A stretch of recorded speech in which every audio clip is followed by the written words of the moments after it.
Hey guys, so Karoline Leavitt was just asked at CPAC, what's the president's mood? I'm going to show you the clip. It's about 3.5 minutes long. She answers the question, but then she kind of reveals some of what it's like to work with Donald Trump in the Oval Office.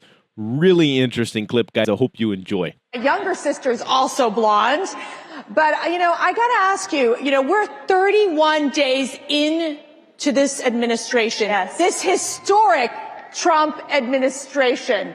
What's the president's mood? Jubilant, excited, exhilarated, and defiant. And the president is not backing down. We've seen judges in courts acting like judicial activists.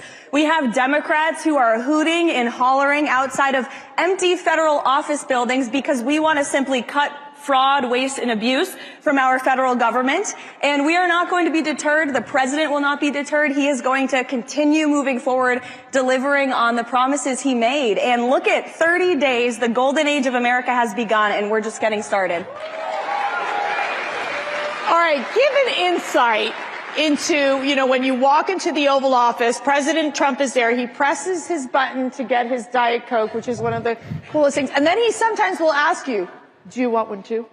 And so, you really don't say no, even if you don't like Diet Coke, guys. I'm sorry, you don't say no. But true. when he comes to you and he says, Karoline, this is what we need to say. I mean, give us an insight as to one of those instances that you can recall that you were like, wow, okay, he's really in charge. We got to get this done. Yeah. I mean, every single day. The president, we joke. Every single day. He's the president of the United States. He's also the communications director of the White House because he dictates the message. He executes the agenda.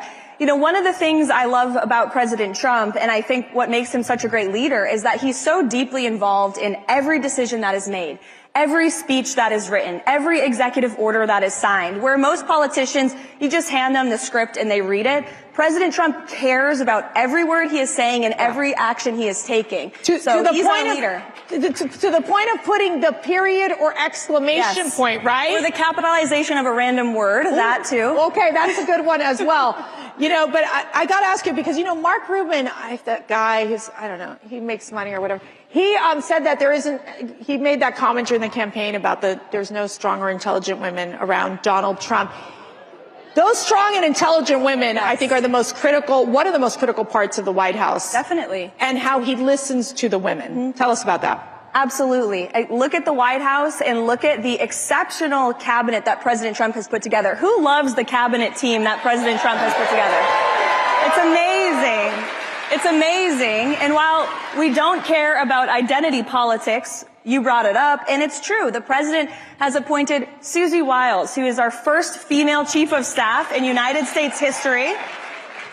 Brooke Rollins heading up the secretary, she's our Secretary of Agriculture. We look across the entire cabinet. There are incredible women. Linda McMahon leading the Department of Education. The list goes on. And the White House is full of working women. In fact, I was going up the staircase in the West Wing today and saw two of my female colleagues, both of whom are pregnant, having babies this year, and they're working and they're saving America because President Trump believes in the best people for the job, the brightest people for the job. That's right. Okay, guys, we're going to break this down, but do me a big favor. Hit that thumbs up like button to support independent conservative commentary. And guys, it just helps with the YouTube algorithm, so I appreciate you. Karoline Leavitt described Trump's mood as jubilant, excited, exhilarated, defiant. Guys, the energy in the White House is undeniable. Trump is laser focused on delivering on his promises. Courts and activist judges are attempting to slow down Trump's agenda, but guys, he isn't backing down. This is a battle over whether unelected judges get to dictate policy or if the president can follow through on the will of the people. And Democrats are absolutely outraged over simple measures to reduce fraud, waste, and abuse in the federal government. I mean, why? Why do they resist cutting unnecessary spending? Who benefits from the status quo? Trump's leadership is hands-on. From speeches to executive orders, he's deeply involved in every decision, unlike typical politicians who just read off of a script. That's what makes Donald Trump different. Contrary to the left's narrative, Trump surrounds himself, I love what they said there at the end, he surrounds himself with highly capable women leaders.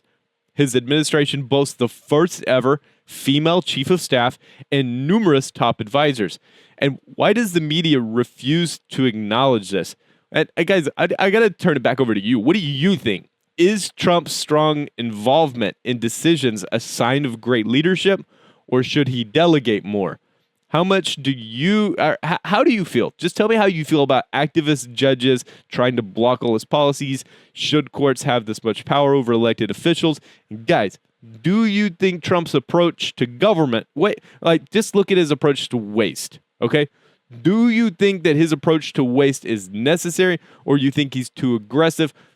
For me, I think I'm loving it. Absolutely loving it. Drop your thoughts in the comments down below, guys, and support the channel, guys. Subscribe, become a member of The Difference, get exclusive content, help us keep the conservative voice strong. I appreciate all the support, all the love, guys. Couldn't do without you. All right, y'all have a great one. I'll catch you later with another update.